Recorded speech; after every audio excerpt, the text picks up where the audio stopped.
Hi, it's Geeta. In a previous post, we talked about 10 common goals that people in the United States generally share and which both political parties promise in their party platform. And the very first one of those is inflation. Everybody wants to see prices come down, and both platforms have promised to bring prices down as fast as possible.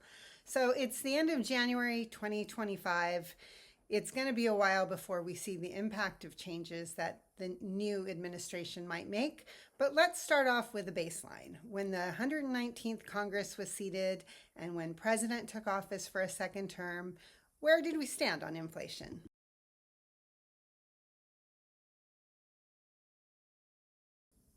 So let's start with a common definition of what inflation even is. At its base, inflation is just the general rise in prices over time. Since prices are rising, but the value of each of your dollars is not, that means your money can buy less over time, which economists describe as a fall in purchasing power. Inflation is really an issue of supply and demand. So using eggs as an example, if there's a lot of demand for eggs, but not that many eggs available, prices will go up. If there are a lot of eggs, but people don't really want to buy them, prices will go down. Across the board, politicians have vowed to bring these prices down. So let's dive in. Let's look at baseline measures for a couple of specific items, and then we'll look at a couple of indexes which combine pricing for a bundle of goods. And by taking a baseline now and then checking back on a quarterly basis to see how those numbers are changing, we'll be able to see how effective our new government is. So how about them eggs? If you've been watching the news over the past year, you've heard politicians talking about the price of eggs constantly. In fact, in one of her first press briefings, the first press briefing, I think, the White House's new press secretary specifically talked about the price of eggs, and she blamed President Biden's policies for the sharp increase. So now we'll have the opportunity to see if Donald Trump's policies can change things. Food prices are often volatile, but the rise in egg prices has been particularly dramatic. The price of eggs normally fluctuates quite a bit throughout the year. And there's a strong seasonal effect on prices, with demand for eggs increasing in the fall and winter when people are doing all that cooking and baking around the holidays, and then they decline in the warmer parts of the year.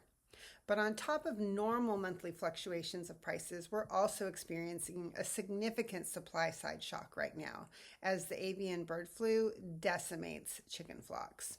So on the left, over there, you can see the average price of eggs, the trend over a long number of years. And you can see how the prices increased dramatically in recent years. On the right above me, you can see just a really short-term snapshot. This is prices at the end of December and going into January, and you can see they're still continuing to climb pretty sharply, with the average price of eggs in December 2024 being $4.15. Another item which it probably makes sense for us to track is the price of gas, so the average cost per gallon of gas. The phrase drill, baby, drill has become one of President Trump's key catchphrases, and his platform and the GOP platform in general are filled with language about unlocking American energy and bringing down the price of gas. So let's keep track of that and see if the policies that Trump implements actually do have a significant price impact. So if you look at the graph on the left, the average price of gas, that's the trend data over a long period of time, you can see that the cost of gas has been going up, but it has been coming down recently and steadily. If we zoom in and look at the graph on the right, which is the recent price fluctuations, this is a snapshot of 2024. And you can see that there is regional variation in pricing for a variety of reasons, but for most regions in the United States, they ended 2024 with gas at about the same price per gallon as they started 2024. So at the end of last year, December 2024, average price of gas per gallon nationwide was $3.02, and let's keep an eye on it and see how that begins to change. So those are snapshots of two specific items we buy, and they're two pretty volatile items. Most economists look at a couple of indexes to keep track of inflation, and these indexes basically compile pricing data for baskets of goods into a measure of price increases or decreases, and that gives us a better understanding of the big picture. So there are three main price indexes. CPI, or Consumer Price Index, might be the one that you are the most familiar with. It's released by the U.S. Bureau of Labor and Statistics. It's often quoted on the news. And what it does is it measures Americans' purchasing power for a certain basket of goods and services representing things that the average American buys. And the importance of the CPI for the general public is that it's used to determine increases to government benefits like the Social Security payouts and food stamps. And it's also used to calculate tips, which is a type of government bond where principal changes with inflation. So really important index to keep track of. Then there's also the PCE, or the Personal Consumption Expenditure Price Index, which the Bureau of Economic Analysis releases. This also measures the price of a basket of goods and services, but it weights the categories differently. And importantly, it includes more categories of goods and services, and it also includes spending by the government and employers, as opposed to the CPI, which only tracks consumer spending. So it's considered more accurate by the Fed because it is more comprehensive, and for that reason they use it as the primary driver for monetary policy, including the all-important interest rate. Then we also have one more price index, which is more on the supplier side. CPI and PCE are looking more at demand, but PPI is looking at the supply side. And you can think of it as a measurement of how wholesale pricing is changing. So this is the cost of raw materials and goods that businesses buy before they are sold to consumers, so before their markup to consumers. And it's an important metric because it informs pricing strategy, and it also foreshadows price changes for consumer. If the PPI starts to go up, businesses may eat those cost increases for a period of time, but if it continues to go up, you can be sure that consumer prices are going to follow shortly. So we're looking now at the CPI, the Consumer Price Index, and you can see over a 20-year period how it has fluctuated. The vertical gray bars on the graph denote periods of recession.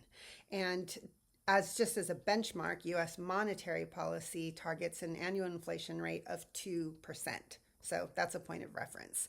And you can see that we have been above 2%, fairly frequently since 2004. And you can particularly note the huge spike during the Biden administration from 2020 to 2024. What caused that big spike? There were two primary drivers. One was the COVID pandemic, which initially caused deflation in 2020 when people went into lockdown and they couldn't go out, and so they didn't spend money. But then that transitioned to significant inflation. Disruptions in the supply chain and difficulty getting goods, who can forget the toilet paper debacle, caused prices to skyrocket. And then when the government pumped a lot of money into the economy as a response to COVID-19, and when people finally came out of lockdown and were able to resume spending, and there was a lot of pent-up demand far exceeded supply, and inflation just shot up. Another thing that happened during the Biden presidency was the Russian invasion of Ukraine, which also drove inflation by putting a global squeeze on two critical commodities, which are food and energy. So since then, inflation has been falling, but it hasn't reached pre-pandemic levels yet, clocking in at 2.9% in December 2024. And if those percentages seem low to you, you're feeling like, oh, I feel like prices are rising faster than that. Remember that when you see this graph falling, that's not saying that prices are falling.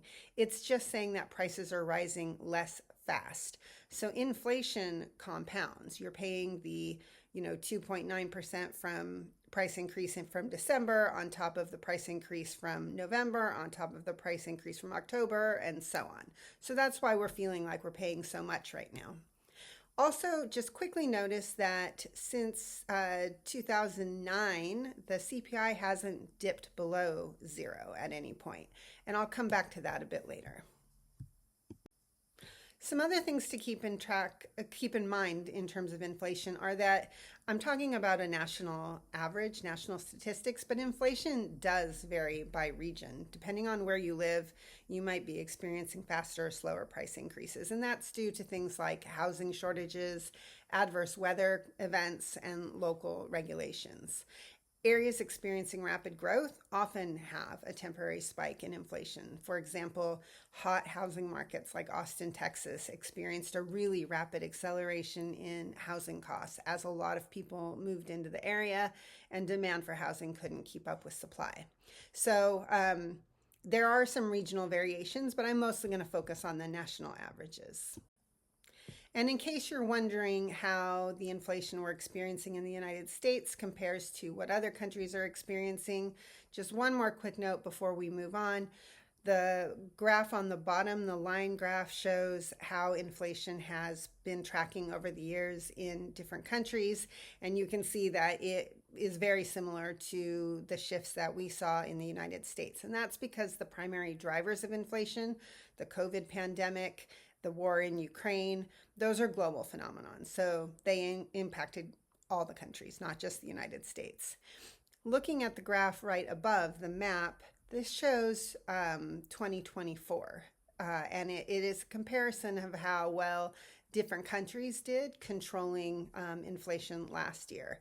And you can see that the United States did fairly well, right? We're in the light green, so we maybe didn't do as well as some countries, but we did pretty well compared to other global nations in terms of controlling inflation. So economic policy seemed to be working. Moving on to the PCE, or personal consumption expenditures, this graph shows how that index has trended over the last two presidential administrations. So Trump's first term and then President Biden's term, and now we've had the administration shift again. So there's new data being published today, which I haven't had a chance to look at yet, but prior to today, the last number that we had came out on December 20th, 2024, and it was November 2024 data, where the PCE was 2.4%, meaning that personal consumption expenditures, that basket of goods that's measured, they were 2.4% more expensive in November 2024 than they had been in the same period in the prior year. And PCE looks a little bit different than CPI, mostly because it measures a different basket of goods and services. It's a little broader, but also because it includes spending by the government and spending by employers on behalf of consumers. For example, when employers buy health insurance for you, they pay health insurance premiums on your behalf. That's included here in the PCE, but it wasn't in the PCI. And one last thing to call your attention to is that green bar. The red bar is all goods and services in the PCE index, but the green bar is showing you services specifically. And you can see that the cost of services has not come down as quickly as the cost of other goods. So it's worth paying attention to that, because that's indicating that things like health insurance premiums and rents and things in that service category are staying high longer than the cost of many other goods. Also, just you'll notice that in this time period that's shown here, it never comes down below zero, and I'll come back to that in just a few moments. The final graph is the PPI, or the Producer Price Index, which measures the cost of manufacturing or producing the goods and services that will be purchased by consumers eventually. And PPI is an important economic indicator because when prices start to go up for businesses, for example, the cost of raw materials used in manufacturing increases, or restaurants have to pay more for the food that they're going to cook and serve to you, that's a good indication that prices for consumers are soon going to follow. So it's a bit of a leading indicator. Now, remember I pointed out when we looked at the CPI and the PCE that they hadn't dipped below zero. And here, looking at the PPI, you can see, many instances where it dipped below zero. And the Democratic platform points to that and calls out greedflation, what they're calling greedflation, as one of their targets for their policy. So what they're saying is that corporations are keeping their prices high even when their expenses fall to increase their profit margins. They're also doing something that has been termed shrinkflation. For example, reducing the number of sheets of toilet paper in a roll while keeping the price the same. So you're getting the same number of rolls at the same price, but each roll has less toilet paper, so you're actually getting less product for your money. Something that the Democrats singled out specifically. Republicans didn't talk about greedflation or inflated corporate profit margins, but their platform was pretty light on specifics. So it doesn't mean they're not going to look into it, and I think we're just going to have to wait and see how their policy proposals shape up. But from this graph, you can see that as we go into 2025 and a new set of players has taken control of the government, the PPI was at 0.2% in December 2024. And if you took the whole year, 2024, PPI was 3.3%, meaning 3.3% higher than in 2023. And just as a point of comparison, in 2023, the PPI was 1.1%, meaning prices were 1.1% higher than in 2022. So we've got our baseline measures to keep track of inflation. Those are the average cost of a dozen eggs, the average cost of a gallon of gas, the CPI, the PCE, and the PPI. And now we just have to wait and see how the next administration, the next government's policies impact inflation, which was definitely one of voters' top priorities when we had the 2024 elections. So keep checking back here. Every quarter we'll update this and we'll see how we're doing.